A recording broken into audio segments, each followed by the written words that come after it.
Hello students, welcome to Magnet Brains. This is Tasmeen Pathan, your science educator for class 9th and for class 10th. तो जैसे कि मैंने आपको अभी बताया कि मैं आप लोगों को पढ़ाने वाली हूँ क्लास 9th और क्लास 10th की साइंस भी फुल कंप्लीट डिटेल्ड कोर्स के साथ, जिसमें आपको मिलेंगे डेली प्रैक्टिस पेपर्स। और स्टूडेंट्स अगर आप लोग CBSE बोर्ड से हैं तो हम आपको प्रोवाइड कराते हैं KG से लेके क्लास 12 तक की फ्री ऑफ कॉस्ट क्लासेस। और अगर आप लोग स्टेट बोर्ड से हैं जैसे कि MP board, UP board, Bihar board, Delhi board, Rajasthan board, अगर आप इन बोर्ड से हैं तो हम आपको प्रोवाइड कराते हैं 6 से लेके क्लास 12 तक की free of cost classes.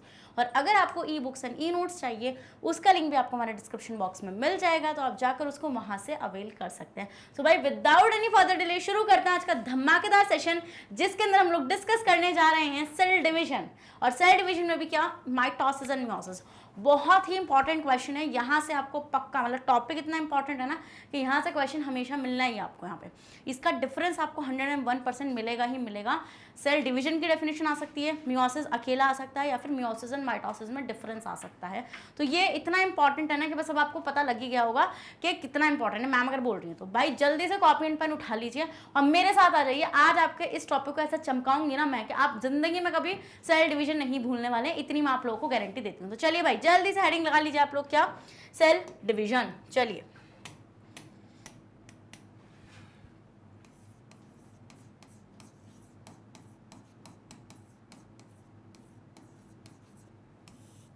Cell division लगी हो गया, होप हेडिंग लग चुकी है ना। चलिए देखिए स्टूडेंट्स, सबसे इंपॉर्टेंट चीज़ कि मैम सेल डिवीजन क्या होता है। देखिए सेल डिवीजन का मतलब होता है सेल जब डिवाइड कर रही हो, क्या, जब सेल डिवाइड कर रही है। अब सेल क्या डिवाइड कर रही है मैम, जैसे मान लो मैं एक सेल हूँ और मैंने क्या करा, मैंने आगे अपनी 2 सेल्स बना दी, तो this is called cell division. This is called cell division. तो सेल डिवीजन इज बेसिकली जब सेल को डिवाइड करना है। जब सेल क्या करेगी स्टूडेंट्स, डिवाइड करेगी, तो वो होगा आपका सेल डिवीजन। इट मीन्स कि मान लीजिए हमारे पास ये कोई एक सेल थी, ये कोई एक सेल थी और ये सेल यहां से या तो 2 सेल्स बना ले, या फिर ये एक सेल थी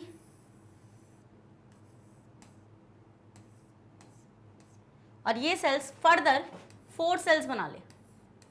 कितनी सेल्स, 4 सेल्स। अब आप बोलेंगे ma'am is it possible, yes it is possible.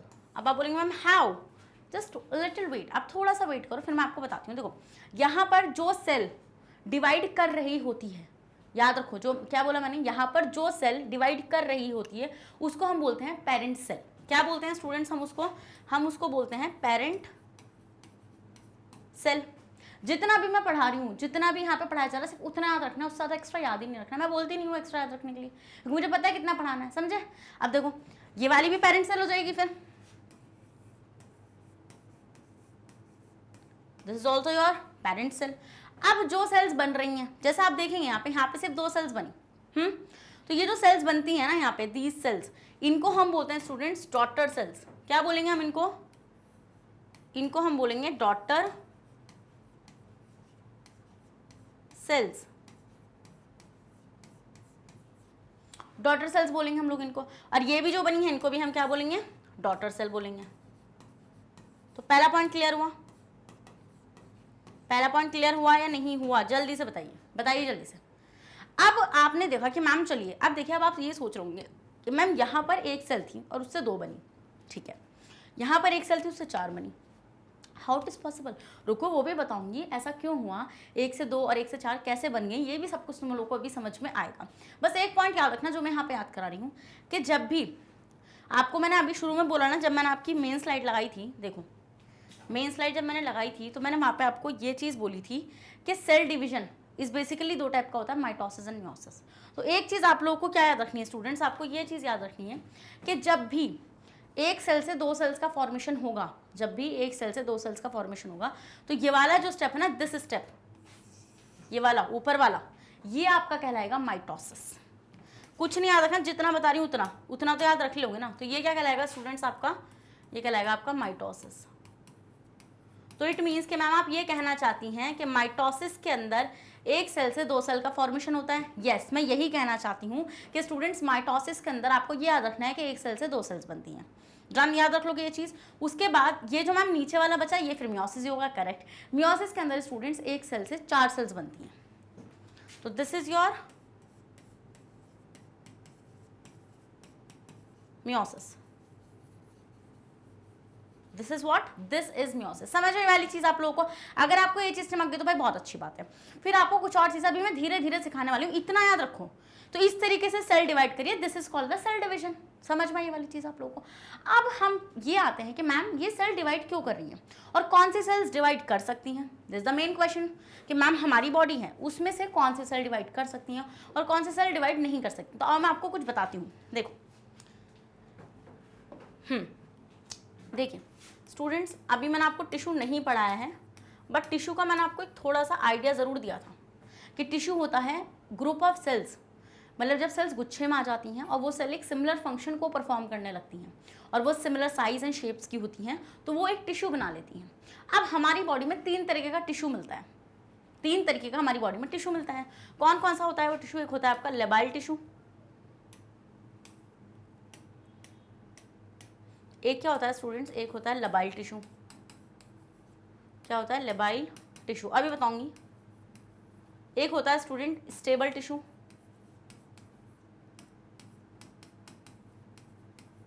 और एक होता है स्टूडेंट आपका परमानेंट टिश्यू। परमानेंट टिश्यू, ये आपके 3 टाइप के टिश्यूज आपकी बॉडी के अंदर प्रेजेंट होते हैं।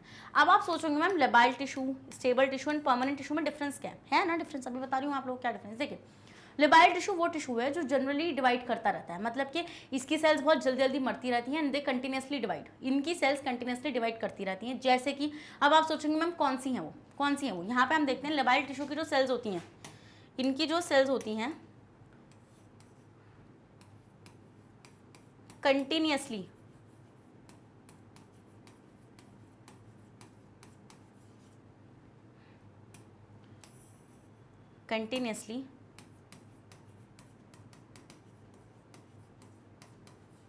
डिवाइड करती हैं। क्यों? क्योंकि वो मरती बहुत जल्दी रहती हैं। जैसे कि अब आप सोचेंगे मैम कौन सी हैं वो हैं स्टूडेंट्स स्किन की सेल्स। देखिए हमारी जो स्किन की सेल्स होती है ना स्टूडेंट्स, वो हमारा जो स्किन का टिश्यू है वो आपका लेबाइल टिश्यू है, क्योंकि वो बहुत जल्दी जल्दी क्या होता रहता है, ख़त्म होता रहता है। डन। फिर आते हैं students bone marrow. Bone marrow क्या होती है स्टूडेंट्स? बोन मैरो क्या होती है? बोन मैरो एक ऐसा टिश्यू होता है जो हमारी हड्डियों में प्रेजेंट होता है, और ये बोन मैरो फॉर्मेशन करता है सारी की सारी ब्लड सेल्स का।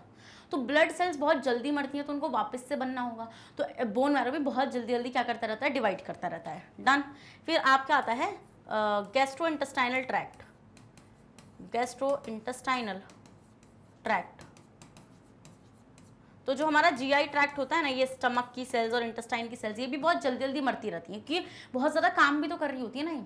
जो सेल ज़्यादा काम कर रही होती हैं स्टूडेंट्स, वो मरती भी बहुत जल्दी हैं, तो इसलिए उनके बनाना भी हम लोग को जल्दी पड़ता है। जैसे ब्लड सेल बहुत ज़्यादा काम कर रही है आपकी बॉडी के अंदर, तो मरती भी बहुत जल्दी। जैसे अगर मैं आपको आरबीसी के बारे में बताऊँ, तो आरबीसी 120 डेज जी पाती है, उसके बाद उसकी डेथ हो जाती है। तो 120 डेज तक वो जी पा रही है, उसके बाद अगर वो मर गई तो मैम ऐसे तो बड़ी आफत आ जाएगी, हम लोग तो मर जाएंगे। तो ऐसे में आपकी बॉडी जो है उसको बनाती रहती है कंटिन्यूसली। स्किन की सेल्स आप देखते हैं, जो हमारी ऊपर वाली स्किन होती है डेड होती है, तो हम देखते हैं नीचे से न्यू सेल्स बनते रहते हैं, वो स्किन निकलती रहती है। समझे वाला पॉइंट आप लोग? Yes ma'am. उसके बाद आते हैं students stable tissue. Stable tissue होता है जो जनरली डिवाइड नहीं करता, बट अगर ज़रूरत पड़ेगी तो डिवाइड कर जाएगा। Generally do not divide, but in case if it is needed then it will divide. जैसे कि आपका हो जाएगा लिवर। जो लिवर की सेल्स होती हैं स्टूडेंट्स, वो जनरली तो डिवाइड नहीं करती हैं, बट अगर लिवर ज़्यादा डैमेज हो जाए तो लिवर की सेल्स भी डिवाइड कर लेती हैं। जैसे आपको एक क्वेश्चन भी आया होगा कि कौन सा ऑर्गन होता है, आपने सुना ज़रूर होगा, if it is not question, अगर आपने नहीं सुना है तो आपने ज़रूर सुना होगा कि लिवर जो होता है अगर किसी का ख़राब हो जाए तो डॉक्टर्स काट देता है। बिकॉज क्यों? क्योंकि लिवर के पास क्या होती है, एक एबिलिटी होती है रीजनरेट करने की, क्योंकि उसकी सेल्स डिवाइड कर सकती हैं टाइम आने पर। पैनक्रियाज, किडनी, तो इनकी सेल्स टाइम आने पर रीजनरेट कर जाएंगी। बट परमानेंट टिश्यू ऐसा टिश्यू होता है जो कभी डिवाइड नहीं करेगा। अगर एक बार डैमेज हो गया तो डैमेज हो गया, फर्क नहीं पड़ता, अगर डैमेज हो गया तो हो गया। इसमें आएगा आपका न्यूरॉन्स। क्या? न्यूरॉन्स जो होते हैं जो हमारे ब्रेन में प्रेजेंट होते हैं स्टूडेंट्स, न्यूरॉन्स। और आपके आएंगे यहाँ पे muscle cells.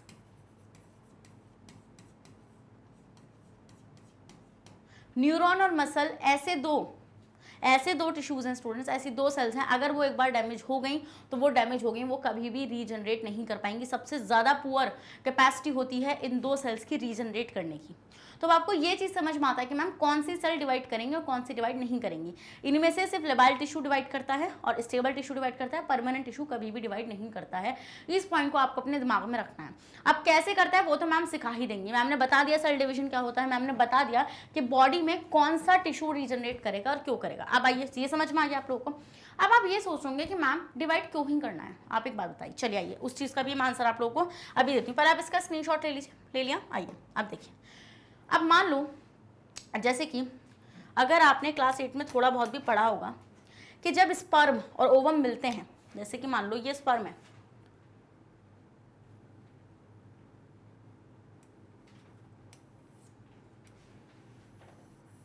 This is sperm. क्या है स्टूडेंट्स, ये है स्पर्म और ये है ovum.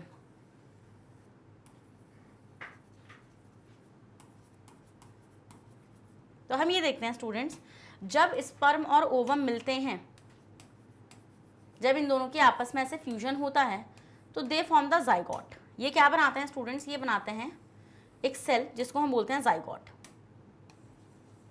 This is what, this is zygote. अब हम ये देखते हैं कि ये जो जाइगोट है ये फर्दर डिवाइड करता है और डिवाइड करने के बाद एक पूरे के पूरे ऑर्गेनिज्म को जन्म दे देता है। तो अब आप खुद सोचो, ये एक सेल थी zygote, zygote is a single cell, तो इतना बड़ा ऑर्गेनिज्म बन कैसे गया, मिलियन ऑफ सेल्स कैसे आए उसकी बॉडी में। ये जो सेल्स आई है ना, ये आई हैं सेल डिवीजन के थ्रू। कहाँ से आई हैं स्टूडेंट्स, ये सेल डिवीजन के थ्रू आई है। मतलब यहाँ से इस जाइगोट से एक पूरा का पूरा ऑर्गेनिज्म जो हमने बनाया है, पूरा का पूरा जो ऑर्गेनिज्म, जैसे मान लो कोई ऑर्गेनिज्म है,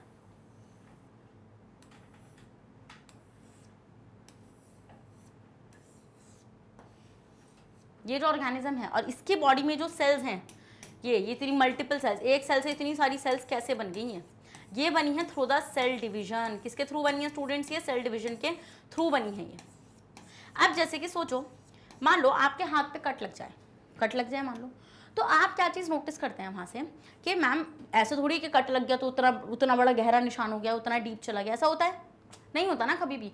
तो हम क्या देखते हैं कि वो थोड़े टाइम बाद रिकवर हो जाता है, वहाँ पे स्किन की सेल्स आ जाती हैं। क्यों, कि वहाँ पर क्या होगा, थोड़े ही टाइम बाद वो सेल्स मतलब कि बननी शुरू हो जाएंगी, वहाँ पे नई सेल्स, एंड वहाँ पे स्किन आ जाएगी, क्योंकि वहाँ पे पूरी तरीके से आपका एक टिश्यू बन चुका होगा। समझो ये वाला पॉइंट आप लोग। तो देखो, अब दो टाइप की सेल्स होती हैं, एक होती हैं सोमैटिक सेल्स और एक होती हैं जर्म सेल्स। सोमैटिक सेल्स होती हैं जो आपकी बॉडी की सेल्स होती हैं, जो आपकी बॉडी की सेल्स होती हैं, हम उनको बोलते हैं सोमैटिक सेल्स। अब सोमैटिक सेल्स जो होती हैं स्टूडेंट, जैसे हमारी स्किन की सेल, सारी जितनी भी सेल है, उन सबकी प्लॉइडी 2n है। क्रोमोसोम पढ़ाया था मैंने आप लोगों को, बताया था कि ह्यूमन जो सेल होती है उसके पास, उसके न्यूक्लियस में 46 क्रोमोसोम पड़े हुए होते हैं, जिसको हमने डिप्लॉइड सेट बोला था, और उसका हैप्लॉइड होगा 23। मैंने आपको बताया था पूरी बॉडी में, पूरी बॉडी की सेल्स डिप्लॉइड हैं एक्सेप्ट 2 सेल्स। एक्सेप्ट 2 सेल्स कौन सी हैं वो 2 सेल्स? वो 2 सेल्स हैं मेल्स में स्पर्म और फीमेल्स में ओवम। ओवम और स्पर्म दो ऐसी सेल्स होती हैं जिनकी प्लॉइडी 2n ना होके n होती है। मतलब कि मैम इनके पास क्रोमोसोम का नंबर 46 ना होकर 23 होता है। ये बात मैंने बताई थी नहीं बताई थी? जल्दी बताओ इस बात को। बताई थी? यस मैम बताई थी। अब आपको ये समझ में आ गया कि मैम कोई सेल क्यों डिवाइड करिए। देखो इसलिए डिवाइड करिए, पूरा पूरा ऑर्गेनिज्म बनाना है, डन। या फिर कोई सेल को चोट लग गई है, कहीं पर हमें चोट लग गई है तो उसकी हमें रीग्रोथ करानी है, उसको रिपेयर करना है, तो इसलिए कोई सेल क्या कर रही है, डिवाइड कर रही है। समझ में आई ये वाली चीज़ आप लोगों को? तो अब हमने ये चीज़ तो देख लिया, अब एक बार इसको पढ़ भी लेते हैं। आइए देखिए, cell division is the process by which grown up cell divide to form 2 और 4 न्यू सेल्स। ये मैंने आपको बताया कि सेल डिवीजन बेसिकली क्या है स्टूडेंट्स, कि जब आपकी जो सेल है वो 2 से लेकर 4 सेल्स बना पा रही है थ्रू दिस प्रोसेस, मतलब वो डिवाइड कर पा रही है basically. The cell which divide is called parent cell. ये चीज़ मैंने आपको बताई थी कि जो सेल डिवाइड करेगी वो पेरेंट सेल कहलाएगी, और जो या मदर सेल या फिर पेरेंट सेल। देखो मदर ही क्यों बोलते हैं, फादर सेल क्यों नहीं बोलते हैं? मुझे पता है तुम में से बहुत सारा क्वेश्चन आने वाला है। देखो जनरली सी बात है कि यूजुअली फीमेल्स ही रिप्रोडक्शन करती हैं, मतलब कि reproduction is in the sense कि वही आगे जनरेशन टू जनरेशन बढ़ाती हैं। तुम फादर सेल बोल के करेंगे क्या? जैसे आप बोलोगे मैम डॉटर सेल ही क्यों बोलते हैं, सन सेल तो नहीं बोल सकते ना, सन तो आगे बच्चे नहीं पैदा कर सकता, तो इसलिए हम लोग डॉटर और मदर सेल को ही कंसिडर करते हैं। New cells are known as daughter cells. New cells जो बनती हैं हम उनको क्या बोलते हैं, डॉटर सेल्स बोलते हैं। Formation of new cells through cell division is essential for the following reasons. अब वो क्यों है असेंशियल, आइए मैं आप लोग को दिखाती हूँ नेक्स्ट स्लाइड पे। देखिए क्यों है वो। Growth of a multi cellular individual from unicellular zygote. यही देखो यहाँ पे देखो, यूनिसेलुलर एक ही सेल थी ना यहाँ पे जाइगोट, उससे मल्टी सेल्यूलर ऑर्गेनिज्म का बनाना ये बहुत ज़्यादा ज़रूरी है। अब जाइगोट बन गया तो वो जाइगोट डिवाइड करेगा और एक पूरा ऑर्गेनिज्म भी तो बनेगा ना वहाँ पे। समझे वाला पॉइंट आप लोग? यस मैम, ये वाली चीज़ हम लोग समझ गए हैं। Next, replacement of old dead और इंजर्ड सेल। ये बताया था मैंने आपको, कोई सेल पुरानी हो गई है, कोई सेल मर चुकी है, या फिर कोई सेल को चोट लगी है तो उसको रिप्लेस करना पड़ेगा। ऐसा थोड़ी उसे ले घूम रहे मैम चोट लग गई थी, अब मैं पूछूँ आपके चोट लग गई, अरे मैंने बोला क्या हुआ है, मैम चोट लग गई थी, जो घूमते फिरोगे क्या उसको लेके? नहीं ना, आपकी बॉडी रिकवर कर जाएगी उससे। समझे? नेक्स्ट, रिपेयर ऑफ इंजरी, कोई चोट आपको लग गई है उसको रिपेयर करने के लिए। Asexual reproduction from vegetative propagules. Propagule is a bud, shoot और other plant part which vegetatively propagates the species. देखो असेक्सुअल रिप्रोडक्शन क्या होता है स्टूडेंट्स, जहाँ पर हम ये चीज़ देखते हैं कि प्लांट जनरली कोई जाइगोट वगैरह का फॉर्मेशन नहीं कर रहे हैं, वो क्या कर रहे हैं, उनके साइड में से ही देखो जैसे मान लो ये प्लांट है कोई, हाँ ये बता देती हूँ। जैसे मान लो ये कोई प्लांट नहीं बोल सकते, लाइक मैं इसको बोलूँगी एक एनिमल होता है या हाइड्रा।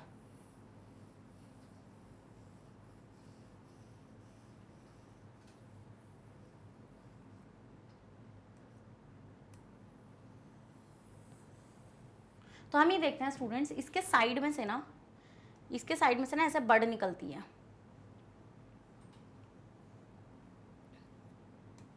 ऐसे बड निकलती है, और ये बड है, और ये बड यहाँ से ऐसे डिटैच हो जाती है। क्या हो जाती है स्टूडेंट्स? यहाँ से ऐसे डिटैच हो जाती है, और डिटैच होने के बाद जब ये डिटैच हो जाती है और ये जहाँ पर भी गिरती है, मान लो यहाँ गिर गई, तो अल्टीमेटली यहीं से ही ये जो बड है ये पूरे के पूरे हाइड्रा का फॉर्मेशन कर देगी। किसका फॉर्मेशन कर देगी स्टूडेंट्स? ये पूरे के पूरे हाइड्रा का फॉर्मेशन कर देगी। तो ये भी क्या हुआ कि इस हाइड्रा की बॉडी में ऐसे साइड में से सेल ग्रोथ होनी शुरू हो गई थी, मतलब सेल डिवीजन होनी शुरू हो गई थी, और सेल डिवीजन होने के बाद वो बड डिटैच हो गई और वहां से एक न्यू ऑर्गेनिज्म का फॉर्मेशन हो गया। समझ में आई वाली चीज आप लोगों को? यस मैम, समझ में आ गई। नेक्स्ट, गैमेटोजेनेसिस और gamete formation for sexual reproduction. देखिए सेक्सुअल रिप्रोडक्शन करने के लिए हमें स्पर्म एंड ओवम की जरूरत पड़ती है। अब उन स्पर्म और ओवम को भी तो बनाना पड़ेगा ना, तो उनको भी हम कैसे बनाएंगे? हम बनाएंगे उनको भी सेल डिवीजन के थ्रू। समझ में आई वाली चीज आप लोगों को? अब कैसे बनता है वो देखो, क्या बनता है, स्पर्म कैसे बनते हैं? एक सेल होता है स्पर्मेटोगोनियम, तो बेसिकली वो सेल 2n का होता है, उसकी प्लॉइडी 46 की होती है, तो वो स्पर्म का फॉर्मेशन करता है। और एक होता है oogoनियम जिसकी प्लॉइडी 46 की होती है, बट जब वो ओवम बनाता है तो उसकी प्लॉइडी 23 की होती है। तो इस तरीके से सेल डिवीजन हो रहा है। अब मैंने क्यों बोला था? मैंने इसलिए बोला था कि आपकी जितनी भी जनरली आपकी जो बॉडी सेल्स हैं स्टूडेंट्स, अभी मैं आपको बताऊंगी, तो वो सारी सेल्स माइटोसिस कर रही हैं एक्सेप्ट द जर्म सेल्स। मतलब कि ओवम एंड स्पर्म माइटोसिस से नहीं, मियोसिस से बनते हैं। किससे बनते हैं? मियोसिस से बनते हैं। अभी मैं आप लोगों को ये सारी चीज़ें समझाऊंगी। समझ में आने वाली चीज़ आप लोगों को? यस, डन, क्लिक हो गई ये बात? Okay, next, an important event that occur prior to cell division is replication of chromosome where in each chromosome become double। अब शुरू करते हैं मियोसिस एंड माइटोसिस। भाई सबको डालो साइड में। चलो इसका स्क्रीनशॉट आप लोगों ने ले लिया होगा। देखो अब स्टूडेंट सबसे पहले हम लोग आते हैं कि सेल साइकिल क्या होती है। अभी आप वर्ड देखोगे सेल साइकिल, तो सेल साइकिल कुछ भी नहीं है। सेल की जिंदगी में जो भी चेंज आए हैं उसके डिवीजन के टाइम पे, वो सेल साइकिल है। A series of events,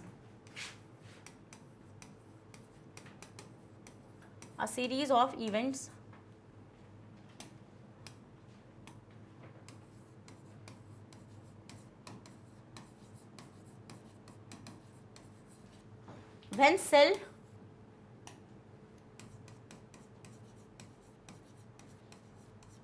divides, जो भी उसकी लाइफ में चेंजेस आए हैं जब वो डिवाइड कर रही थी, ये होती है आपकी क्या? Cell cycle. क्या होती है स्टूडेंट्स? ये सेल साइकिल होती है। अब इसमें जो चेंजेस हैं ये दो तरीके से आते हैं। देखिए इसमें ना दो तरीके के आपको वो देखने के लिए मिलते हैं। सेल साइकिल में जो इवेंट्स होते हैं वो दो टाइप के इवेंट्स होते हैं। एक होता है स्टूडेंट्स आपका प्रिपरेशन फेज। क्या? Preparation phase. देखो सिंपल सी बात है, एक पॉइंट आप लिखो, जो ह्यूमन सेल होती है ना, जो आपकी ह्यूमन सेल होती है ना स्टूडेंट्स, वो 24 आवर लेती है एक सेल को डिवाइड करने के। मतलब अगर एक सेल को डिवाइड करना है तो वो 24 आवर लेगी। अल्टीमेटली वो 24 आवर में एक सेल से 2 सेल या फिर एक सेल से 4 सेल्स का फॉर्मेशन कर देती है। इस पॉइंट को याद रखो, ये क्वेश्चन बनेगा तुम लोगों का MCQ का। बता दिया मैंने, यहाँ पे 1 मार्क का क्वेश्चन बच गया तुम्हारा। अब मैंने बोला सेल साइकिल दो टाइप के इवेंट्स में हो रही है। एक होता है इसका प्रिपरेशन फेज,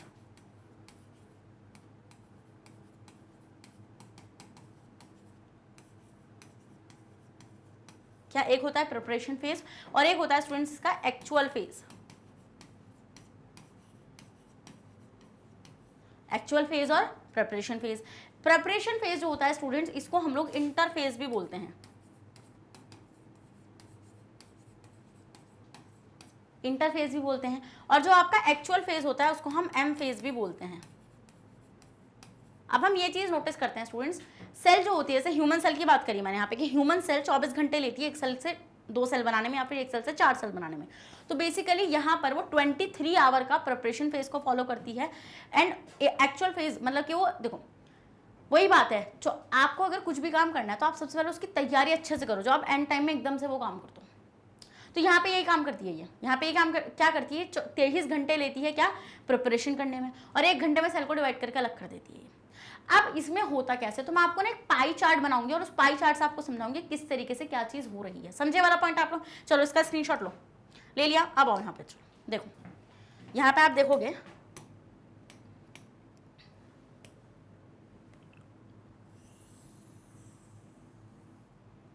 समझे। अब आप देखो, अब आप यहाँ पे क्या चीज नोटिस करोगे, ये यहाँ पे मैं एक पाई चार्ट बना के आपको समझाऊंगी। And what I am trying to, देखो आपको याद रखना है कुछ ऐसा,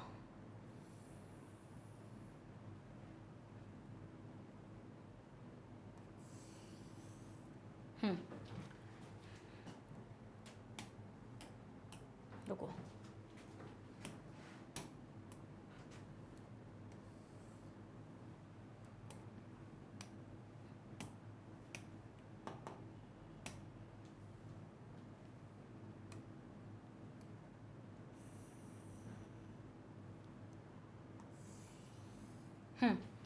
इससे एक आपको एक पाई चार्ट देखने को मिलेगा जिसका सेंटर मेरे को नहीं समझ, रुको यार सेंटर इसका गलत बन रहा है।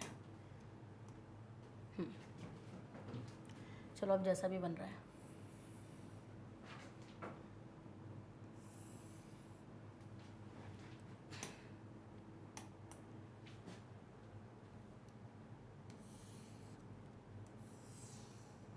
इस पाई चार्ट से आपको पूरी तरीके से समझ में आ जाएगा कि किस तरीके से आपका होता है सेल डिवीजन।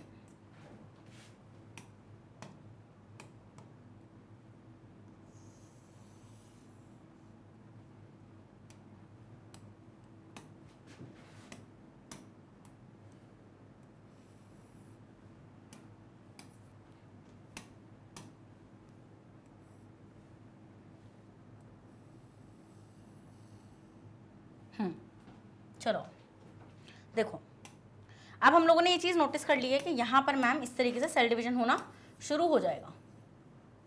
अब मैंने आपको जो पाई चार्ट बताया ना, उसकी हेल्प से आपको बहुत अच्छे समझ में आएगा। देखिए ये जो आपको फेज दिख रहा है ना, दिस फेज, ये जो मैंने बनाया यहाँ पे व्हाइट वाला पार्ट, इसको आप एम फेज में डाल दो। एम फेज मैंने ऐसा क्यों लिखा, देखो मैंने इसको ऐसे इसलिए लिखा क्योंकि आप यहाँ पे देखोगे ना, ये जो होता है ना आपका एक्चुअल फेज, ये सिर्फ 5% होता है। कितना होता है ये? 5% होता है। और प्रिपरेशन फेज 95% होता है। कितना होता है? 95% होता है। चलिए आइए देखिए अब आप यहाँ पे, और ये जो है ये सारा का सारा, दिस होल सारा का सारा जो है स्टूडेंट्स, ये होता है आपका क्या, इंटरफेस। क्या होता है स्टूडेंट्स? ये आपका इंटरफेस होता है। समझ में आई वाली चीज आप लोगों को? इतना समझ में। अब आपको क्या चीज याद रखनी है, अब ये इंटरफेस जो है ना वो फर्दर 3 टाइप्स में डिवाइड होता है, G1, S phase, G2 phase. बस इतना रखो। अब देखो, अब मैं आपको क्यों बता रही हूँ ये चीज़, क्योंकि मुझे आपको डीएनए रेप्लिकेशन बताना है। डीएनए रेप्लिकेशन आपको अच्छे से सिखाया हुआ है मैम ने, मैंने बताया था जब मैंने आपको क्रोमोसोम पढ़ाया था कि आपके पास जो डीएनए होगा आपको उसके अमाउंट को डबल करना पड़ेगा। क्यों? सोचो, देखो आप सोचो, यहाँ पे सोचो, आप खुद आप एक्सेप्ट करोगे इस चीज़ को। देखो यहाँ पर आपके पास ये एक पेरेंट सेल है, अब मान लो उसके पास ये क्रोमोसोम है, यहाँ पर ये उसके पास क्रोमोसोम है। अब सेम क्रोमोसोम मान लो उसके पास, ये इसके पास 46 है, इसके पास 46 क्रोमोसोम है। तो स्टूडेंट्स ये 46 क्रोमोसोम जो हैं वो एज इट इज पास होने चाहिए ना यहाँ पे। ये 46, इसको भी 46 मिलना चाहिए। मान लो इसके पास 46 है, इसने 46 इसको दे दिया, तो ये क्या करेगा? ये भीख मांगेगा कि मैडम वो मम्मी मुझे तो दो आप क्रोमोसोम। नहीं ना, ऐसे नहीं करेगा। तो इसको 46 का डबल करना पड़ेगा, मतलब कि इसको 92 क्रोमोसोम करने पड़ेंगे अपने पास। फिर ये 46 इसको देगा और 46 इसको देगा, तभी तो होगी ना। हक की बात जब भी तो होगी ना कि जब मम्मी जो है वो दोनों बच्चों को इक्वल क्या दे दें, अपना हिस्सा दे दें।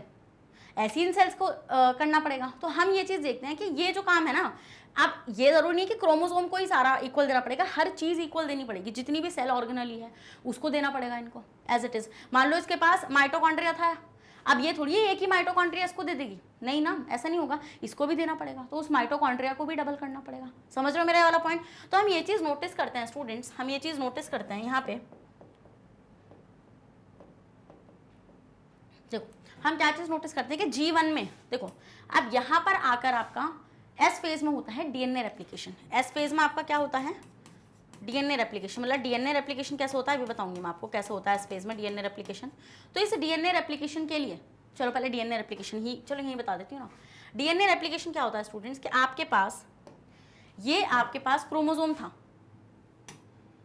ये आपके पास क्या था, ये ऐसे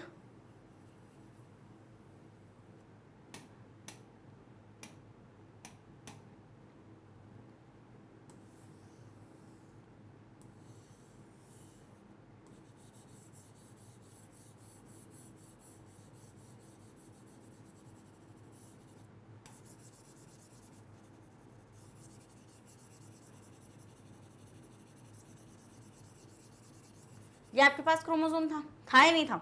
चलो ये क्रोमोसोम, और मैम ने आपको ये चीज़ भी सिखाई थी कि किस तरीके से पता करना है कि एक क्रोमोसोम है या फिर दो क्रोमोसोम है। ये आपका क्रोमोसोम था, तो इसके पास यहाँ पे देखिए इसके पास होगा डीएनए। आपको पता है ना यहाँ पर इस तरीके से ऐसे डीएनए पैक रहता है। ये चीज़ मैम ने आपको बहुत अच्छे से सिखाई है। अगर किसी स्टूडेंट ने मिस कर दिया तो जाकर भाई उस सेशन को देखो मेरे, इस तरीके से पूरा पूरा इसके पास डीएनए। बट मैम जितना भी डीएनए इसके पास है, अगर इसको दो सेल्स को देना है तो इसको पहली बात तो अपने आप को डबल करना पड़ेगा।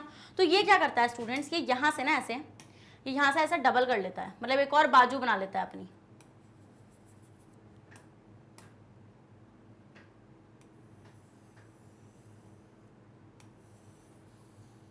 एक और ये ऐसे अपनी बाजू निकाल लेता है यूं।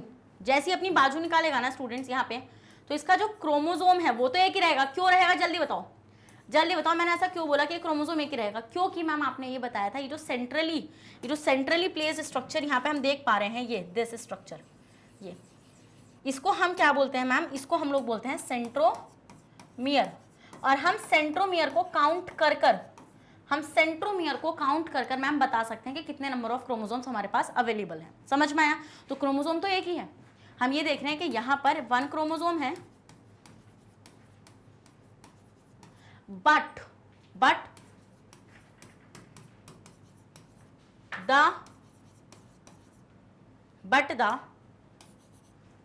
Double the amount of DNA, अभी क्लियर हो जाता all, double the amount of DNA. मतलब यहाँ पे क्रोमोसोम तो एक ही है बट उसमें डीएनए का अमाउंट डबल हो गया है। क्या हो गया है यहाँ पे? हम देख पा रहे हैं कि डीएनए का अमाउंट डबल हो गया। ये होता है एस फेज में। तो अब एस फेज में आपको ये चीज़ पता है अच्छे से कि यहाँ पे ये काम करने के लिए हमें प्रोटीन भी लगेगा। आपको पता है ना डीएनए को रैप करना है हमें, तो डीएनए को रैप करने के लिए हमें नॉन हिस्टोन मतलब हिस्टोन प्रोटीन चाहिए, फिर यहाँ पर नॉन हिस्टोन प्रोटीन होता है, तो इन सब के लिए हमें प्रोटीन चाहिए। तो वो सारा प्रोटीन सिंथेसिस होता है G1 फेज में। कहाँ पर होता है स्टूडेंट्स? वो G1 फेज में होता है। समझ में आई वाली चीज़ या नहीं समझ में आई? जल्दी से बताओ भाई, ये वाली चीज़ समझ में आई या नहीं आई आप लोगों को समझ में? अब स्टूडेंट्स G1 फेज में क्या हो रहा है? प्रोटीन बनना है सारा का सारा, क्योंकि डीएनए रेप्लिकेशन करने के लिए हमें प्रोटीन की जरूरत होती है। तो हम यहाँ पे क्या चीज़ नोटिस करते हैं? हम यहाँ पे ये चीज़ देखते हैं कि G1 फेज के अंदर आपका क्या होता है स्टूडेंट्स? आपका होता है प्रोटीन सिंथेसिस। क्या होता है स्टूडेंट्स? आपका प्रोटीन सिंथेसिस होता है। डन। फिर जितनी भी सेल ऑर्गेनलीज हैं वो most of the cell organelles G1 में ही रेप्लिकेट करती हैं। क्या रुको यार, इसको थोड़ा ऊपर लिख लेते हैं ना।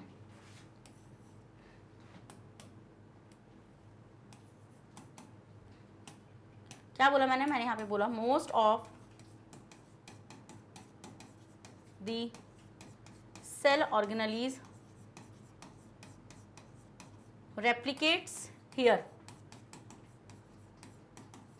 मतलब ज्यादातर जितनी भी सेल ऑर्गेनेलीज होती हैं स्टूडेंट्स, वो कहाँ रेप्लिकेट कर जाती हैं, जीवन में ही रेप्लिकेट कर जाती हैं। समझ में आई वाली चीज आप लोगों को। और यहाँ पे हम लोग देखते हैं जब वो एस फेज में आता है प्रोटीन, वो डीएनए रेप्लिकेशन में यूज हो जाता है, और डीएनए रेप्लिकेशन होता है आपका एस फेज में। ये क्वेश्चन आप लोग को आ सकता है यहाँ से कि डीएनए रेप्लिकेशन कौन से फेज में होता है, तो डीएनए रेप्लिकेशन होता है स्टूडेंट्स आपके एस फेज के अंदर। समझ में आई वाली चीज, डन, क्लियर हो गई। अब देखिए फिर हम लोग जब G2 फेज में आते हैं स्टूडेंट्स, तो यहाँ पर भी आपका क्या होता है, प्रोटीन सिंथेसिस।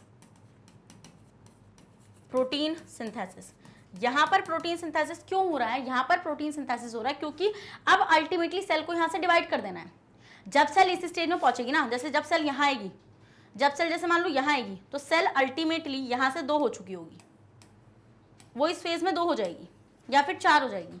तो इसलिए हमें उसके लिए भी प्रोटीन सिंथेसिस चाहिए, चाहिए नहीं चाहिए, मतलब प्रोटीन हमें चाहिए ना, तो इसलिए हम यहाँ के लिए भी प्रोटीन बनवा देंगे स्टूडेंट्स। तो इस तरीके से आपका जो है वो इंटरफेज है, इसमें हम देखते हैं कि G1 एंड G2 में तो प्रोटीन सिंथेसिस होता है और डीएनए रेप्लिकेशन होता है आपका एस फेज में। बस आप इतना याद रखो अपने लेवल पे जितना मैंने अभी तक आप लोगों को बताया है, और अल्टीमेटली एम फेज में आपका क्या होगा, रेप्लिकेशन हो जाएगी। देखिए, और हाँ एक पॉइंट और याद रखना है यहाँ पे, ये चीज़ आप अच्छे से जानते ही हैं। क्या चीज़ आप अच्छे से जानते हैं कि ये जो पंखुड़ी है, ये जो बनी है यहाँ पे, इनको हम क्या बोलते हैं, वैसे हम इनको क्या बोलते हैं, क्रोमैटिड्स।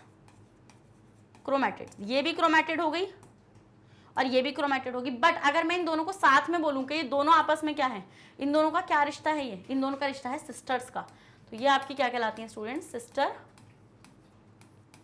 क्रोमैटिड कहलाती हैं। क्रोमैटिड, ये क्या कहलाती है स्टूडेंट्स, आपकी सिस्टर क्रोमैटिड कहलाती हैं। समझ में आई ये चीज क्लिक हो गई है, नहीं हो गई है, डन। अब आगे बढ़ जाऊं मैं इसका, चलिए अब हम पढ़ लेते हैं यहाँ पर। देखिए, An important event that occur prior to cell division is replication of chromosome। क्या होता है स्टूडेंट्स, रेप्लिकेशन होता है क्रोमोसोम्स का, where in each chromosome become double। At molecular level this event involves replication of DNA molecule। अगर हम molecular level पे देखें कि क्या चीज रेप्लिकेट कर रही है, तो बेसिकली DNA रेप्लिकेट कर रहा होता है। तो 2 replicas of chromosome are called sister chromatids। Replica होता है कॉपी। रेप्लिका का मतलब क्या होता है स्टूडेंट्स, रेप्लिका का मतलब होता है कॉपी। तो कॉपी हम लोगों ने बनाई है यहाँ पे, जिन 2 क्रोमैटिड की कॉपी को हम लोग क्या बोलते हैं स्टूडेंट्स, सिस्टर क्रोमैटिड्स बोलते हैं। ये चीज मैंने आप लोगों को अभी पीछे बताई थी, क्या बोलते हैं, सिस्टर क्रोमैटिड बोलते हैं। Due to splitting of the centromere sister chromatid separate 2 और more new chromosome during cell division. अब मैं आपको बताती हूँ कि सिस्टर क्रोमैटिड जब टूटेंगे तो यहाँ से न्यू क्रोमोसोम्स का फॉर्मेशन हो जाएगा। समझ में आई वाली चीज आप लोगों को, डन। समझ में आती नहीं आती, एक बार इस डायग्राम को देखेंगे जरा मेरे साथ। देखिए स्टूडेंट्स, यहाँ पर ये इंटरफेस था। अब मैं आपको बताऊंगी मियोसिस 1 एंड मियोसिस 2 में हो क्या रहा है, मतलब जैसे आप देख पा रहे हैं ना यहाँ पे जो मैंने पिक्चर लगाई यहाँ पे, अब आप देखेंगे कि हुआ क्या है। तो सेल साइकिल अभी मैंने आप लोगों को पढ़ाया कि ये वो इवेंट्स हैं, ये वो सीरीज ऑफ इवेंट्स हैं जो सेल जब डिवाइड करिए उस टाइम पे उसके साथ हो रहा है, जो भी उसकी जिंदगी में हुआ। The newly form daughter cells has a period of growth after which reaches the fate of its mother cell. मतलब वही उसकी मदर सेल का फेट, मतलब जो भी नसीब था उसके, वो नसीब से बनी है कौन, daughter cells. The life span of a cell is called cell cycle. वही जो मतलब कि जो भी चेंजेस उसकी लाइफ में आए हैं वही आपके क्या हो जाएंगे, सेल साइकिल हो जाएंगे। ईच सेल दस has 2 phases in its life cycle. 2 phase होते हैं, एक होता है फेज ऑफ ग्रोथ जिसको हम बोलते हैं इंटरफेज, अभी पढ़ाया मैंने आप लोगों को, और एक होता है फेज ऑफ डिवीजन, मतलब एक्चुअल डिवीजन जहां होता है, इसको हम बोलते हैं माइटोटिक फेज, जिसको मैंने एम फेज लिखा था। समझ में आई ये चीज। Cell division is of 2 type, mitosis and meiosis. और सेल डिवीजन कितने टाइप का होता है स्टूडेंट्स, 2 टाइप का होता है, माइटोसिस एंड मियोसिस। तो सबसे पहले चलते हैं माइटोसिस। आइए, तो ये समझ में आ गया ना आप लोगों को, ये बहुत इंपॉर्टेंट है। अगर तुमने पाई चार्ट बना दिया ना, ऐसा मैं गारंटी देती हूँ तुम्हें टीचर ने ऐसे खुश होकर मार्क्स देगी। समझ में आया। चलिए आइए अब देखिए, तो अब आते हैं सबसे पहले स्टूडेंट्स माइटोसिस पर। सबसे पहले किस पर आ जाते हैं, माइटोसिस पर आ जाते हैं। डन। अब हम देखते हैं माइटोसिस क्या होता है, कैसा होता है मैम, क्या क्या इसमें होता है। देखिए, माइटोसिस पहली बात तो होता है सोमैटिक सेल्स के अंदर, occurs in somatic cells। Somatic cells में होता है, मतलब जो आपकी नॉर्मल सेल्स हैं बॉडी की, उनको हम सोमैटिक सेल्स बोलते हैं। फिर हम ये देखते हैं कि इसमें जो मदर सेल के पास क्रोमोसोम रहते हैं उतने ही amount of chromosome daughter cells के पास भी होते हैं, मतलब कि नंबर ऑफ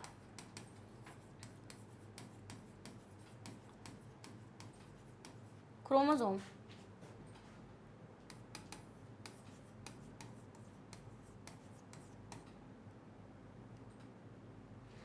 रुको, ये मतलब daughter cells have same number of chromosome have same number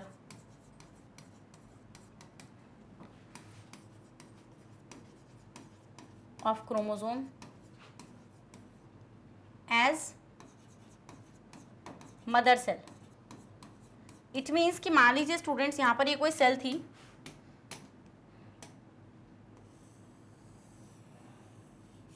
ये कोई सेल थी यहाँ पे, और इस सेल के पास, जैसे ह्यूमन सेल की बात करूँ, हम ह्यूमन सेल के बारे में पढ़ रहे हैं, तो हम ये देखते हैं इस सेल के पास स्टूडेंट्स 46 क्रोमोसोम थे। कितने थे इसके पास? 46 क्रोमोसोम थे। हम ये देखते हैं कि यहाँ से जो दो डॉटर सेल्स बनेंगी, जो आपकी दो डॉटर सेल्स बनेंगी,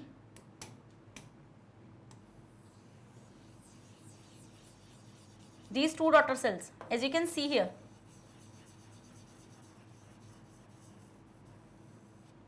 तो इन डॉटर सेल्स के पास भी स्टूडेंट्स 46 क्रोमोसोम्स ही आएंगे। तो इट मीन्स अगर इसकी प्लॉइडी 2n की है तो इन सेल्स की प्लॉइडी भी कितनी होगी? आपकी 2n वाली ही होगी। फिर यहां पर हमेशा 2 सेल्स का फॉर्मेशन होगा from a single mother cell. Formation of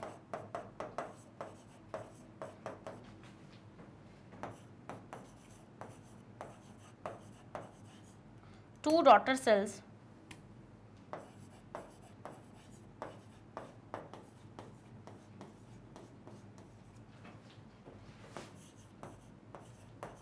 from single mother cell, from single mother cell।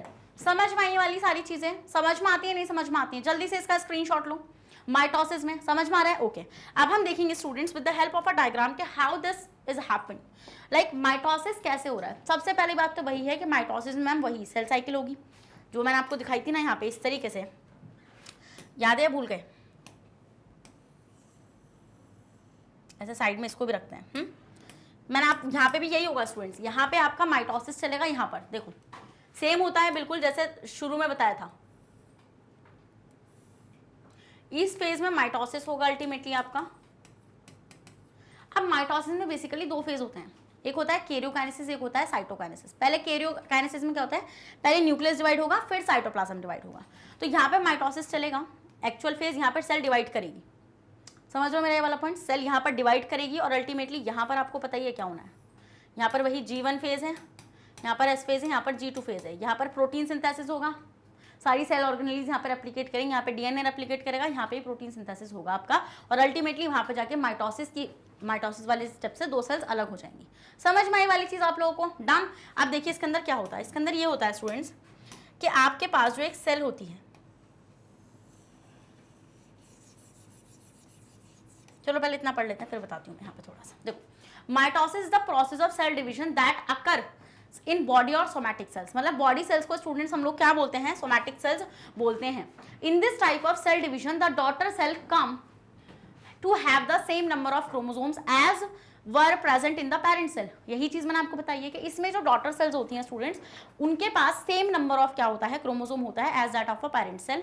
These chromosomes are genetically similar और आइडेंटिकल। और ये क्रोमोसोम जो होता है वो जेनेटिकली आइडेंटिकल और सिमिलर होता है। As you can see in this picture, I will show you there. देखिए, मान लीजिए आपकी जो मदर सेल थी, this is a mother cell,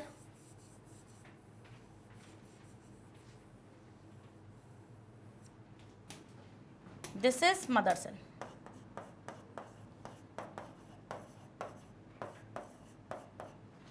ये क्या थी स्टूडेंट्स? ये थी आपकी मदर सेल। तो अब हम ये चीज नोटिस करते हैं कि इसके पास मान लीजिए ये क्रोमोसोम था इतना,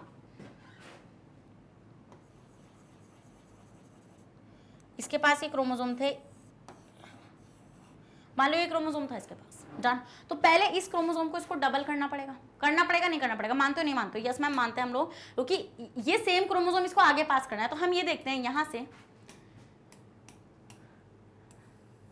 पहले यही, मतलब कि ये क्या करेगी, ये यहां पर आपको पता ही है, यहां पर एस फेज में ये अपने इसको डबल कर लेगी।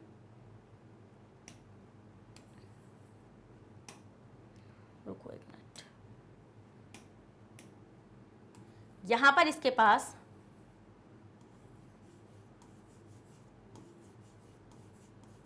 ऐसे हो जाएंगे, 2 क्रोमोसोम होंगे। देखो अभी वहां पर देखो ना ध्यान से, यहां पर एक क्रोमोसोम था इसके पास, था या नहीं था? कैसे पता चला मैम एक क्रोमोसोम था? With the help of the centromere. But यहाँ पर इसके पास 2 क्रोमोसोम हो गए।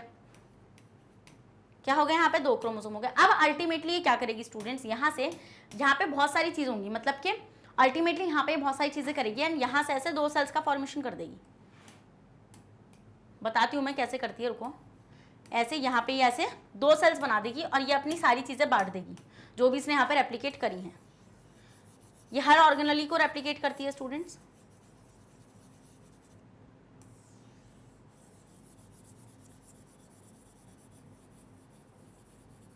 इसने डबल करा और सिर्फ इसने अमाउंट ऑफ डीएनए को डबल नहीं करा, इसने हर चीज को डबल किया, माइटोकॉन्ड्रिया, क्लोरोप्लास्ट, सारी सेल ऑर्गेनल को इसने डबल किया एंड अल्टीमेटली आप देखेंगे यहाँ पे ये क्या है आपकी, ये है आपकी 2 डॉटर सेल्स। 2 डॉटर सेल्स हैं, इनके पास भी देखो, इसके पास भी एक क्रोमोसोम था, इसके पास भी एक है, इसके पास भी एक है। इट मींस कि इनके पास सेम नंबर ऑफ क्रोमोसोम है as that of her mother cell. तो यहाँ पे मान लीजिए 46 था, तो इन दोनों के पास भी कितना कितना है स्टूडेंट्स, 46 एंड 46 क्रोमोसोम है। ये होता है माइटोसिस के अंदर। क्या होता है स्टूडेंट्स? ये होता है माइटोसिस के अंदर। समझ में ये वाली चीज आप लोगों को? आओ जरा एक बार यहाँ से पढ़ लें।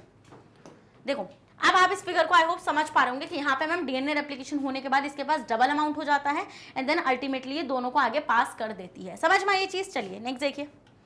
The purpose of mitosis is growth of multicellular organism. अब माइटोसिस का बेसिकली पर्पस क्या होता है स्टूडेंट्स? माइटोसिस का जो पर्पस होता है वो यही होता है कि जो ग्रोथ होती है ऑर्गेनिज्म की हमें वो करानी है। एक मल्टीसेलुलर ऑर्गेनिज्म की हमें ग्रोथ कराने के लिए क्या परफॉर्म कराना पड़ता है स्टूडेंट्स? माइटोसिस परफॉर्म कराना पड़ता है। Formation of new sales by mitosis is a mean of replacing old, worn out and injured body cells. और हम न्यू सेल्स जो बन रही है माइटोसिस से, या तो वो इसलिए बन रही है कि जैसे जाइगोट था, अब जाइगोट को डिवाइड करके ऑर्गेनिज्म बनाना है तो वो माइटोसिस के थ्रू बनाएगा। बट और क्या कर सकते हैं हम लोग, जैसे कोई चोट लग गई है, कोई सेल इंजर्ड हो चुकी है, तो उसको रिप्लेस करने के लिए भी यहाँ पे आपकी क्या होती है, न्यू सेल्स बनती हैं। Mitosis also involve in the asexual reproduction at a multi cellular organism. वही बताया था मैंने आपको कि मल्टी सेलुलर ऑर्गेनिज्म पर आपका और माइटोसिस परफॉर्म हो जाता है। समझ में ये वाली चीज आप लोगों को? डन। ये चीज समझ में आती है नहीं आती है? यस मैम, ये चीज हम लोग को समझ में आती है। अब आते हैं मियोसिस। बट मियोसिस से पहले मैं आपको एक और चीज बताना चाहती हूँ, कभी आपके स्कूल में ये चीज आ जाए, मतलब मेरे को लगता है आ सकती है बट इतना आपके लेवल पे नहीं आना चाहिए। मैंने आपको बेसिक आइडिया दिया है माइटोसिस का यहाँ पे। बट माइटोसिस 4 स्टेप में होता है स्टूडेंट्स। माइटोसिस 4 स्टेप में होता है। बस वो स्टेप में एक बार आपको दिखाना चाहती हूँ, अगर आप उसको अवॉइड भी करेंगे कोई इशू नहीं रहने वाला है। बट कोई चांस नहीं है कि एग्जाम में आ जाए, क्या पता। तो मैं नहीं चाहती कि मेरे स्टूडेंट्स का कोई भी चीज़ गलत चली जाए वहाँ पे। तो देखिए माइटोसिस 4 स्टेज में होता है, प्रोफेज, मेटाफेज, एनाफेज, टीलोफेज। बेहोश नहीं होना, बेहोश नहीं होना बिल्कुल भी। देखो कुछ नहीं है, बहुत सिंपल सी बात आओ। देखो यहाँ पे देखो, कुछ नहीं होना। पहले मैं सेल्स बना लूँ ज़रा। देखो ये सेल है आपकी, ये आपकी एक सेल है, ये आपकी एक सेल है। मानते हो ये वाली सेल है? यस मैम, ये वाली चीज़ हम लोग मानते हैं कि ये सेल है। चलो तो स्टूडेंट ये जो सेल है, तो हम ये चीज़ नोटिस करते हैं कि पहले जो क्रोमैटिन होता है ना, वो कंडेंस फॉर्म में नहीं होते हैं, ऐसे पड़े हुए होते हैं धागे फॉर्म में। तो वो सबसे पहले ना ऐसे जो वो धागे ऐसे पड़े हुए रहते हैं ना, ऐसे ऐसे पड़े हुए रहते हैं वो ऐसे। तो सबसे पहले उनको कंडेंस फॉर्म में लेकर आते हैं हम इस स्टेज में। ऐसे वो ऐसे मोटे से हो जाते हैं, वो ऐसे थोड़े वो मोटे होने लगते हैं और छोटे होने लगते हैं, कंडेंस फॉर्म में आने लगते हैं। डन। फिर उसके बाद हम ये चीज़ नोटिस करते हैं स्टूडेंट कि यहाँ पर इसका अमाउंट डबल हो जाता है। उसके बाद यहाँ पे वो कंडेंस होंगे यहाँ पे और डबल भी हो जाएंगे अमाउंट में।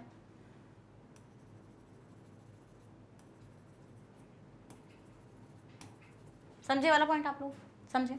उसके बाद स्टूडेंट्स हम लोग ये चीज़ नोटिस करते हैं कि यहाँ पर एक स्टेज आती है मेटाफेज। उसमें हम लोग क्या चीज़ नोटिस करते हैं, यहाँ पे जो क्रोमोसोम्स है वो कंडेंस हो चुके हैं और डबल हो चुका है उनका अमाउंट। क्योंकि मान लो पहले ऐसे ऐसे पड़े होंगे वो ऐसे ऐसे, अब वो डबल हो चुके हैं।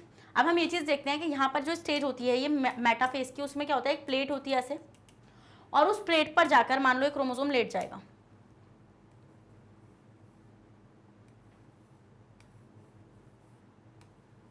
ऐसे ही जाकर ये क्रोमोसोम लेट जाते हैं उस फेस पर, मतलब उस प्लेट पर ऐसे लेट जाते हैं। एंड हम ये चीज़ नोटिस करते हैं कि ऊपर से ना ऐसे मकड़ी के जाले से आ रहे होते हैं। यहाँ से ऐसे एक ऑर्गेनली यहाँ पे बैठी हुई होती है, उस ऑर्गेनली का नाम होता है सेंट्रोजोम। बताई थी मैंने ये चीज़ आप लोगों को।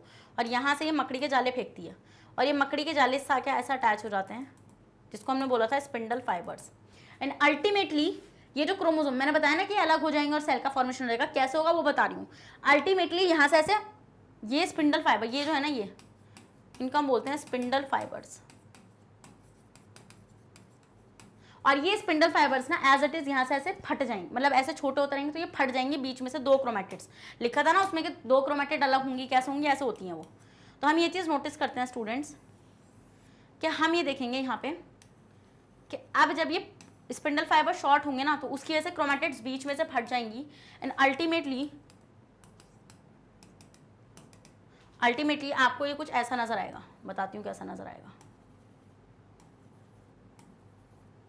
अल्टीमेटली आपको ये यूं जाते हुए नजर आएंगे, ऐसे लटकते हुए, ऐसे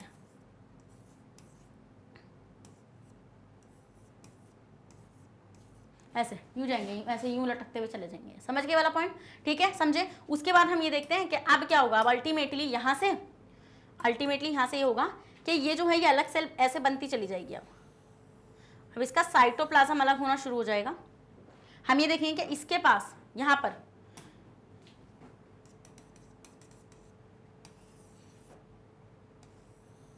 कि इसके पास भी क्या आ जाएंगे, आपके पास क्रोमोसोम आ जाएंगे।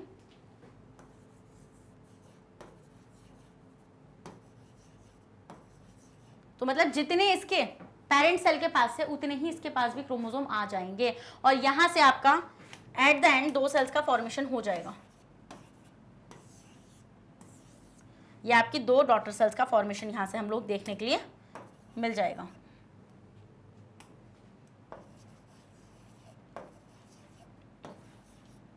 ये क्या होंगी? होंगी आपकी डॉटर सेल्स।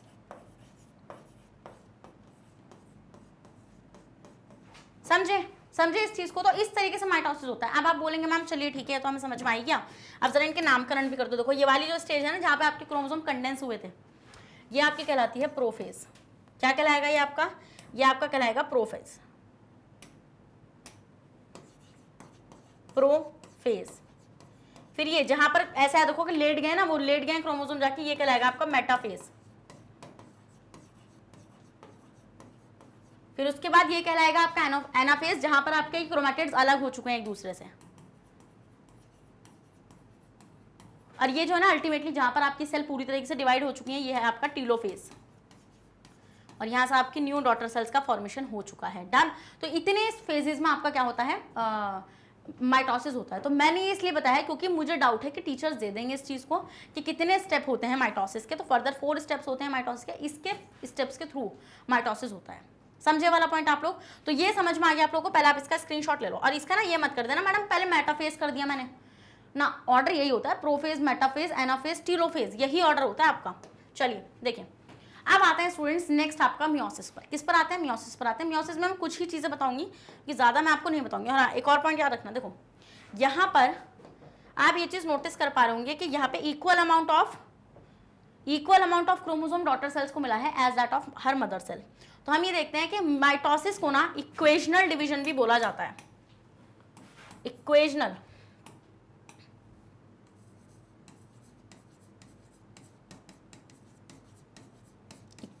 डिवीजन भी हम इसको बोलते हैं। क्या बोलते हैं स्टूडेंट्स? हम इसको इक्वेशनल डिवीजन भी बोलते हैं। समझे या नहीं समझे? आइए अब देखते हैं स्टूडेंट्स हम लोग मियोसिस को। चलिए किसको देखेंगे अब हम देखेंगे मियोसिस को।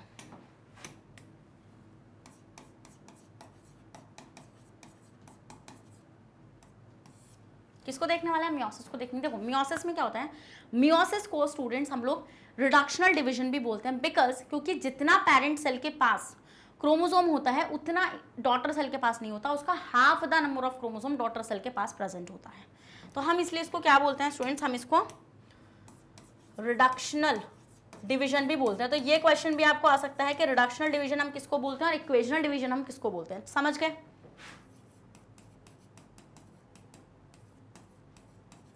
डन। तो ये होता है आपका रिडक्शनल डिवीजन। फिर हम इसके अंदर क्या चीज नोटिस करते हैं स्टूडेंट्स? हम इसमें यही चीज नोटिस करते हैं कि मैम ये होता किस में है? ये होता है जर्म सेल्स में। मतलब germ cells in the sense ये नहीं बोलेंगे, हम बोलेंगे यहाँ से कि मियोसिस के थ्रू फॉर्मेशन होता है जर्म सेल्स का या फिर गैमीट। गैमीट्स का जो फॉर्मेशन होता है ना स्टूडेंट, जो गैमीट होते हैं, जो गैमीट सेल्स होती हैं, उनका फॉर्मेशन होता है थ्रू द मियोसिस। क्या होता है? Through the meiosis. मतलब स्पर्म एंड ओवम का फॉर्मेशन कहाँ से होता है? मियोसिस के थ्रू होता है। डन, समझे वाला पॉइंट? तो जो स्पर्म का फॉर्मेशन होता है ना, वो भी इसके थ्रू होता है, और ओवम का फॉर्मेशन भी इसी के थ्रू होता है। समझे? तो स्पर्मेटोजेनेसिस हम बोलते हैं फॉर्मेशन ऑफ स्पर्म को, और oogenesis, oogenesis होता है स्टूडेंट्स फॉर्मेशन ऑफ ओवम को। तो oogenesis एंड स्पर्मेटोजेनेसिस मियोसिस को क्या करते हैं? फॉलो करते हैं, एंड देन अल्टीमेटली फॉर्मेशन करते हैं किसका? स्पर्म एंड ओवम का। इसमें हम लोग क्या चीज नोटिस करते हैं स्टूडेंट्स? हम इसमें ये चीज नोटिस करते हैं कि parents daughter cell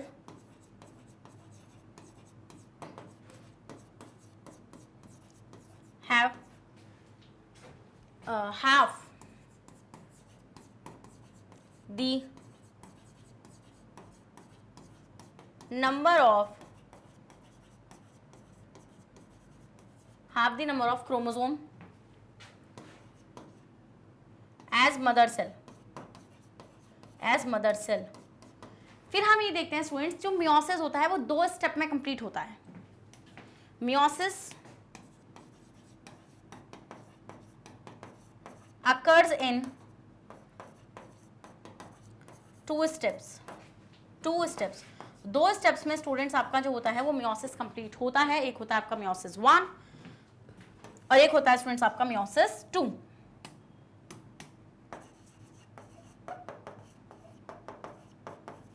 meiosis 1 and meiosis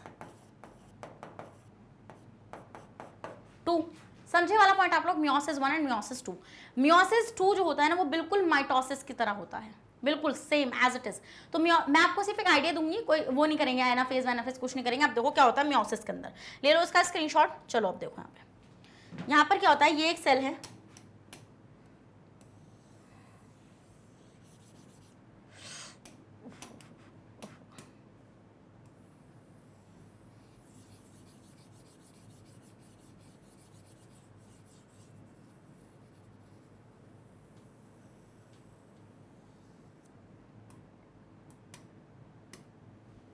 ये आपके पास सेल है। कौन सी सेल है? ये है मदर सेल। मदर सेल है। अब मान लो इसकी प्लॉइडी 2n है। 2n मतलब इसके पास 46 क्रोमोसोम है। तो हम ये देखते हैं कि मान लीजिए इसके पास, यहाँ पे इसके पास ये प्लॉइडी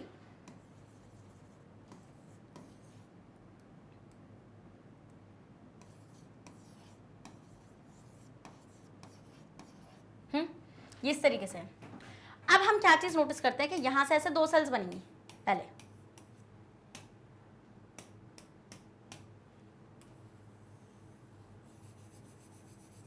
पहले 2 सेल्स बनती हैं यहां से इस तरीके से, और आपको यही इमेज अपने स्कूल एग्जाम्स में बना कर आनी, जो डायग्राम्स आई मीन जो मैं बना रही हूँ यहाँ पे।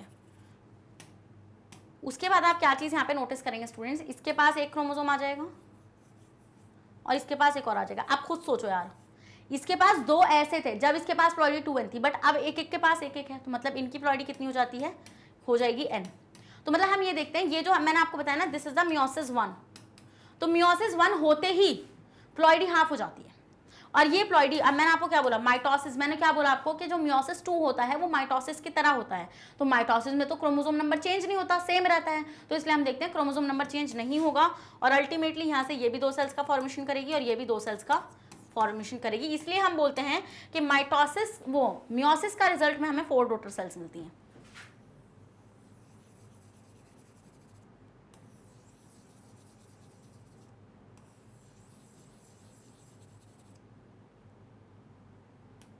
चंदे से बना दिया मैंने, रुको।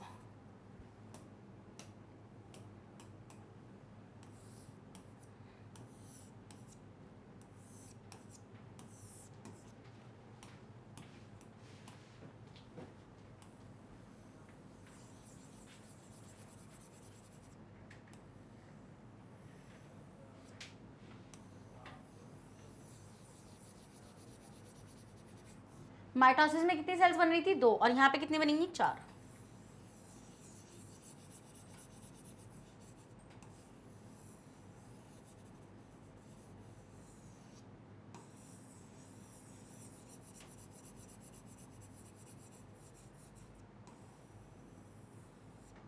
देखिए अब इनके पास कितना रहेगा, यहां से इसके पास भी ये आ जाएगा,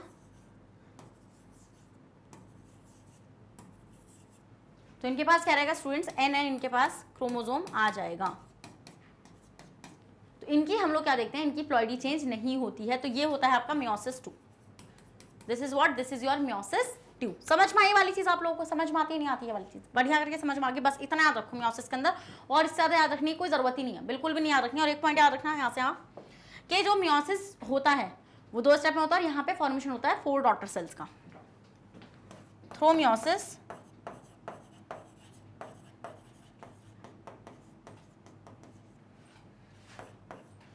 Four daughter cells will formed. 4 daughter cells will form. Done, समझ में आगे वाली चीज, आगे बढ़ जाऊं मैं, ओके। अब देखते हैं, अब पढ़ते हैं यहाँ पे। देखिए, it consist of 2 successive divisions. हम देखते हैं इसमें 2 सक्सेसिव डिविजन्स होते हैं which occur in diploid cell, reproductive cells and form 4 new haploid cells gamete. वही हैप्लॉइड मतलब half the number of chromosome आपको मिली है। A diploid cells had 2 sets of chromosome while a haploid cell has 1 set of chromosome. As you can see in this picture, what you will observe that कि यहाँ पर आप देखोगे जैसे कि पेरेंट सेल थी, यहाँ से ये 2n हो गया, डबल हो गया अमाउंट इनका। उसके बाद हम यहाँ पे क्या चीज़ नोटिस करते हैं, हाफ चला गया। इट मीन्स देखो यहाँ पे मेरे वाले को देखो, 2 क्रोमोसोम हमने यहाँ पे मान रखे थे ना, हमने यहाँ पे 2 क्रोमोसोम लिए थे, उसके बाद एक चला गया, तो हाफ हो गई प्लॉइडी, एंड देन अल्टीमेटली आगे पास हो गया। समझ में आई वाली चीज़, नहीं समझ में आती है ये वाली चीज़, समझ में आ गई, समझ में आ गया। और उस डायग्राम के अकॉर्डिंग देखोगे तो यहाँ पे मुझे 4 बनाने पड़ेंगे। देखो यहाँ पे मान लो ये 4 है, तो अब आप इसको 2n मान रहे हो, तो इसके पास भी 2 आ जाएंगे ऐसे, और अल्टीमेटली यहाँ पर भी ऐसे, इस तरीके से। समझ गए, बस इतना मानना है कि जितना इनके पास है। देखो वहाँ पे 4 थे, बट 2 मिले ना, और आगे जाके 1 मिला सबको। तो हम ये देखते हैं n रहती है, और मियोसिस 2 जो होता है वो एज इट इज किसकी तरह होता है, माइटोसिस की तरह होता है। Meiosis occur prior to gamete formation, meiosis के थ्रू गैमीट का फॉर्मेशन होता है, कॉल्ड oogenesis एंड स्पर्मेटोजेनेसिस। यही मैं आपको चीज लिखी। In animals for the sexual reproduction gametes are always haploid. हम ये देखते हैं कि गैमीट्स हमेशा हैप्लॉइड होते हैं। तो वो जो बने थे ना, वो जो एन वाले बने थे, वो कैसे बने थे स्टूडेंट्स, आपके हैप्लॉइड बने थे। आप जैसे इस पिक्चर के अंदर भी देख पा रहे होंगे कि 4 डॉटर सेल्स का यहाँ पे क्या हुआ है स्टूडेंट्स, फॉर्मेशन हुआ है। अब फर्स्ट डिवीजन में क्या होता है मियोसिस का, उसको हम रिडक्शनल डिवीजन बोलते हैं, क्योंकि उसमें जितना 2n मदर सेल के पास होता है, उतना जो न्यू सेल्स बनती है ना मियोसिस 1 के बाद, उनके पास नहीं होता, उनके पास होता है n, तो इसलिए हम उसको रिडक्शनल डिवीजन बोलते हैं। The chromosome number of its daughter cell is half of that mother cell that is formed diploid to haploid nature, जो diploid से haploid हो जाती हैं। In this division, however, each chromosome remain replicated or made of 2 chromatids। अब हम ये देखते हैं कि इसमें हर क्रोमोसोम जो होता है वो रेप्लिकेट होता है, और 2 क्रोमैटिड्स के पास रहती हैं। 2 chromatid of chromosome often become different due to crossing over. अब ये छोड़ो क्रॉसिंग ओवर क्या होता है भाई, रहने दो, मत करो ये वाली चीज़। और एक बस इतना याद रखो कि वो जो क्रोमैटिड्स है ना, वो एक दूसरे पर यूँ आ जाती हैं ऐसे, तो उसको बोलते हैं क्रॉसिंग ओवर। और exchange of genes bearing segments between the 2 similar और homologous chromosomes of mother cell. Next the second division of meiosis में क्या होता है, वो बिल्कुल सिमिलर होती है। ये चीज़ मैंने आपको बोली थी कि सेकेंड मियोसिस 2 जो होता है स्टूडेंट्स, वो सिमिलर होता है किसकी तरह, माइटोसिस की तरह। तो ये चीज़ मैंने आपको अभी भी बोली थी कि जो आपका मियोसिस 2 होता है वो माइटोसिस की तरह होता है। तो माइटोसिस तो इक्वेशनल डिवीजन है, जहाँ पर आपका क्रोमोसोम का नंबर हाफ नहीं हुआ। ऐसा थोड़ी है कि मैम n था हमारे पास, मियोसिस 1 होने के बाद n/2 थोड़ी दिखाया मैंने तुम लोग को, नहीं दिखाया ना मैंने n/2, तुम लोग को n ही दिखाया। समझे वाला पॉइंट।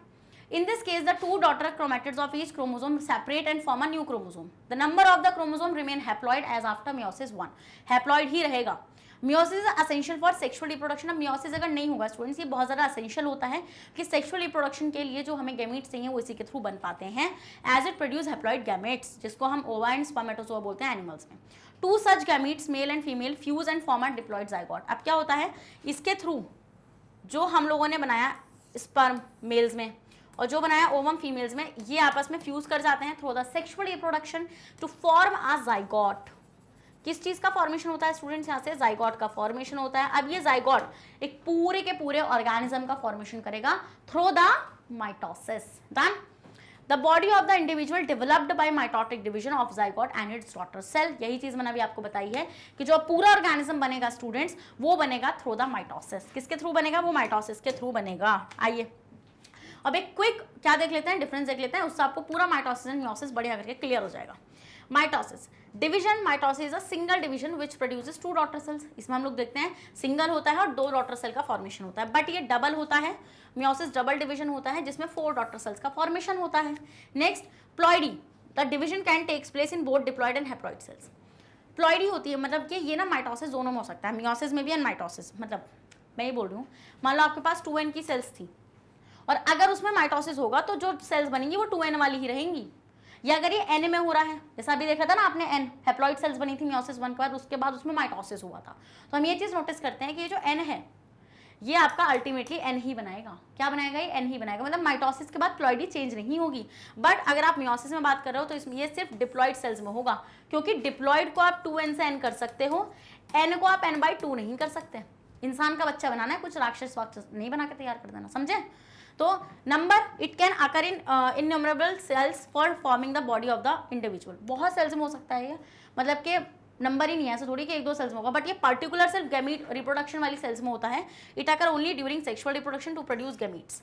क्रोमोसोम नंबर माइटोसिस में रिमेन सेम रहेगा और इसमें क्या होगा? हाफ हो जाएगा, reduce the chromosome number of half. Variations, it does not produce. Variation होता है स्टूडेंट्स के लाइक एक डिफरेंट वैरायटी का प्रोडक्शन होना, ऐसा कुछ नहीं होता माइटोसिस के। तो माइटोसिस में एज इट इज कॉपी होती है, एज इट इज कॉपी, कुछ नहीं करना, एज इट इज कॉपी मारो।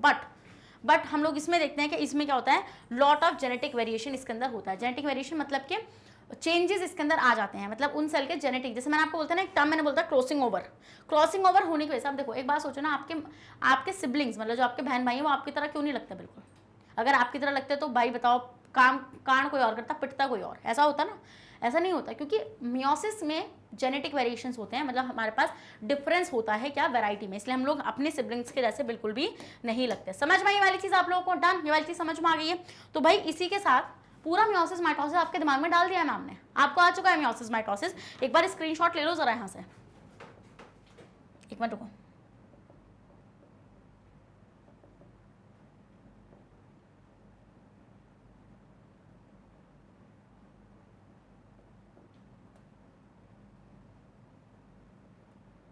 लो इसका स्क्रीनशॉट, डन।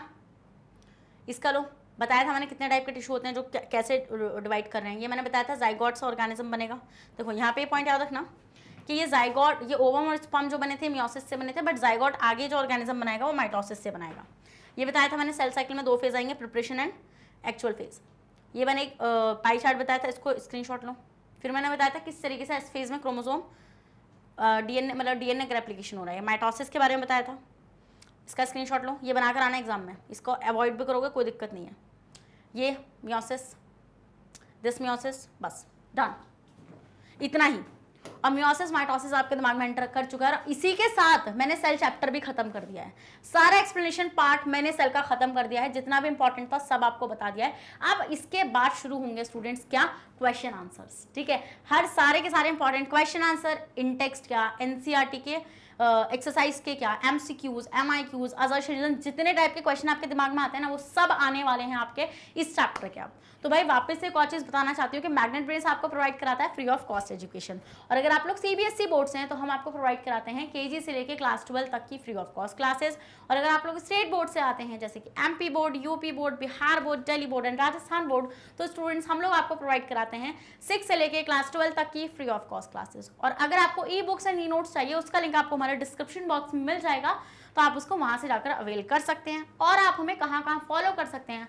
आप हमें फॉलो कर सकते हैं through YouTube, Facebook, Instagram, Twitter, Telegram and WhatsApp, इन सब के थ्रू आप हमें फॉलो कर सकते हैं। तो भाई मैं मिलती हूँ आपसे नेक्स्ट सेशन में, ऐसे धमाकेदार सेशन वो रहेगा जहां पर हम लोग डिस्कस करेंगे एनसीईआरटी के इंटेक्स क्वेश्चन। तो जब तक बने रहेगा मेरे साथ मैग्नेट ब्रेन्स पर। Thank you so much.